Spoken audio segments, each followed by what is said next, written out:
नमस्कार. मी हेमंत मोने. विनोबांच्या गीता प्रवचनाचा 17वा भाग आपण आज पाहणार आहोत. ह्या 17व्या भागामध्ये म्हणजे आपण जे भाग बघतो आहोत त्यात निरनिराळ्या अध्यायांचा विचार करतो. फक्त काही अध्यायांचे आपण वेगळे भाग 2 केल्यामुळे आपला भाग आणि अध्याय असं जुळत नाही आहे, ते लक्षात घ्यायचं वाचकाने. आता हा जो 17वा भाग आहे हा पुरुषोत्तम योग म्हणजे खरा गीतेचा 15वा अध्याय आहे. गीतेचा 15वा अध्याय याला कळसाध्याय असं नाव दिलेलं आहे किंवा म्हटलेलं आहे. कारण गीतेने जीवनाचं जे शास्त्र सांगितलं, सिद्धांत सांगितले, त्याची पूर्तता या अध्यायामध्ये केलेली आहे. या अध्यायामध्ये वेदांचं सार आहे. परमार्थाचं भान मनुष्याला करून देणं हा वेदांचा उद्देश आहे. 15वा अध्याय परमार्थाचं भान मनुष्याला करून देतो आणि म्हणून या अध्यायाला जणू काही साररूप अध्याय असं म्हटलं आहे. हे पहा, कर्म, भक्ती आणि ज्ञान अशा तीनही गोष्टींचा विचार गीतेने निरनिराळ्या अध्यायात केला आहे. कर्माचा उद्देश काय पाहिजे? चित्तशुद्धी हा असला पाहिजे. कर्म मनापासून करणं म्हणजे विकर्म.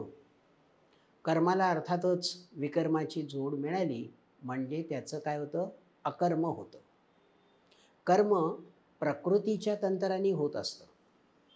त्यामुळे कर्त्याने कर्म करून मोठेपणा मिळवायचा नाही.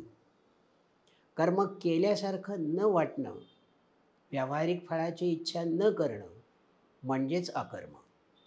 आपण कर्मभोगी न होता कर्मयोगी आपल्याला व्हायला सांगितलेलं आहे गीतेने. अशी गीतेची इच्छा आहे की आपण कर्मयोगी व्हावं. पहा, कर्मयोग आणि कर्मसन्यास ह्या संबंधीचं विवेचन हे 5व्या अध्यायात केलं आहे. कर्माचं अकर्म होणे म्हणजे कर्मयोग आणि अकर्मी कर्म म्हणजे संन्यास असं आपण 5व्या अध्यायामध्ये पाहतो किंवा पाहिलं आहे. कर्म न करता अकर्म कसं होणार असा प्रश्न साधकाला एखाद वेळेला पडतो आणि तसा तो पडला नाही तर नवलच आहे. यासाठी विनोबांनी छान उदाहरण दिलं आहे सूर्याचं. हे पहा, सूर्य नुसता क्षितिजावर येऊ दे की लोकांची कर्म सुरू होतात ना. त्यासाठी सूर्य आपल्या मागे काही हकारे करीत फिरत नाही. यालाच अकर्मी कर्म असं म्हणायचं. कर्म सुकर होण्यासाठी कशाची आवश्यकता आहे? भक्तीची आवश्यकता आहे. भक्तीने कर्म सुलभ वाटतं. कर्मामध्ये कष्ट पडत नाही. अडचणी आल्या ना तरी त्यांचं बोजा वाटत नाही. थोडक्यात काय? भक्ती हे कर्माचं काठिण्य म्हणजे कठीणपणा नाहीसा करते.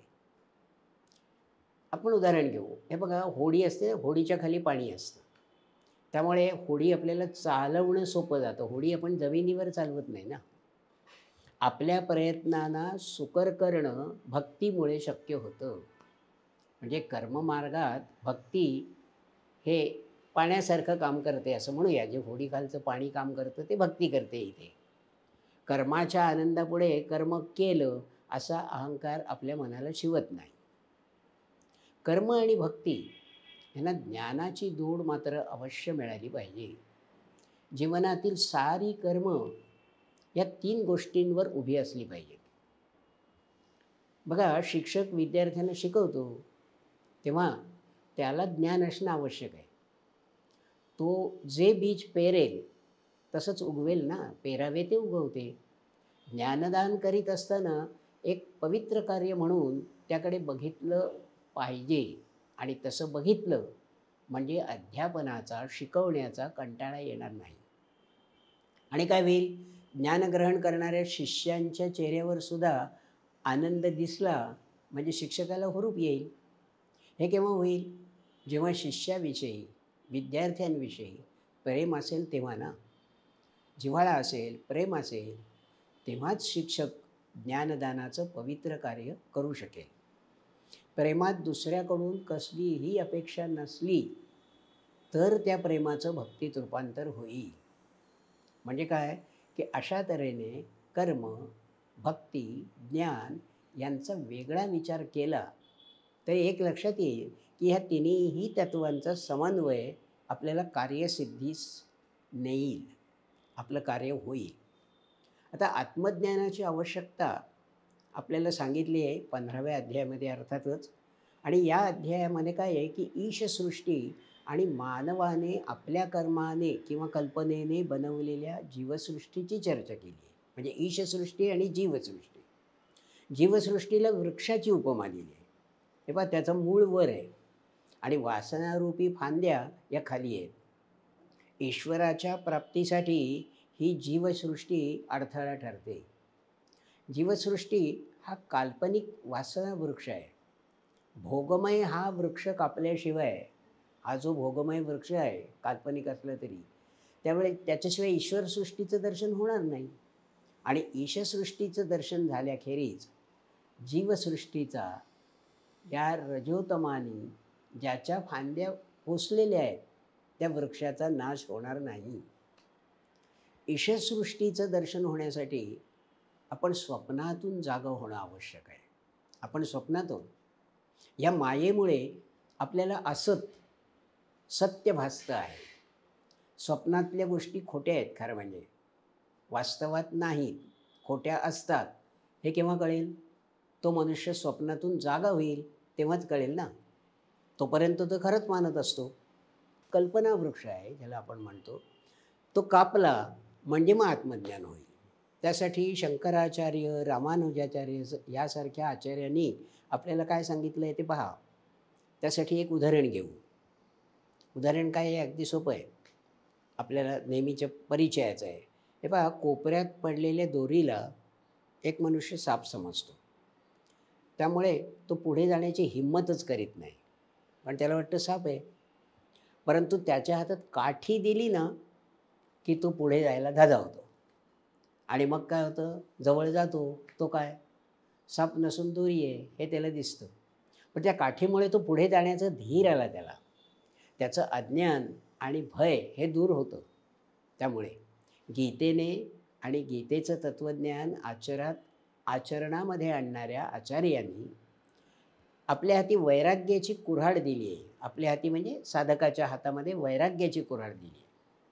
अनासक्ती आणि वैराग्य यांनी ही कल्पनासृष्टी किंवा जीवसृष्टी आपल्याला कापायची आहे. परमात्मा चिंतनाची ही पूर्वतयारी आहे. भोगाबद्दल आणि विलासाबद्दल अनादर आणि त्यागाबद्दल आदर हे मनुष्याचं किंवा मनुष्य जन्माचं वैशिष्ट्य आहे. या त्यागप्रवाहाकडे किंवा मोक्षमार्गाकडे जाण्यासाठी आपल्याला वासनांचं गाठोडं बाजूला ठेवावं लागेल. आपण समाजाची सेवा करणाऱ्याला काय म्हणतो? समाजसेवक असं म्हणतो ना. ती एक विकसित भूमिका आहे. परंतु या भूमिकेमध्ये म्हणजे समाजसेवकाच्या अनासक्ती नसेल ना तर मनुष्य अयोग्य कृत्य करील, भ्रष्ट होईल. समाजसेवेने जो लाभ होईल तो भोगण्याची इच्छा त्याला होईल आणि ह्यामध्ये धोका आहे. सेवेत एक लक्षात ठेवायचं, त्यागाचं भान आपल्याला पाहिजे. जोपर्यंत त्यागाचा भाव येत नाही शेवटी सार तर मग भोगाचंच राहतं ना. आपण एखाद्याची पूजा करतो, त्याचा उल्लेख लोक पूजा घालणे असा करतात, तेव्हा त्यात भक्ती असते का हो? आपली इच्छा पूर्ण झाल्याची ती परिणती असते. त्यात सेवेचा भाव आणि भक्तीचा ओलावा यांचा अभाव असतो.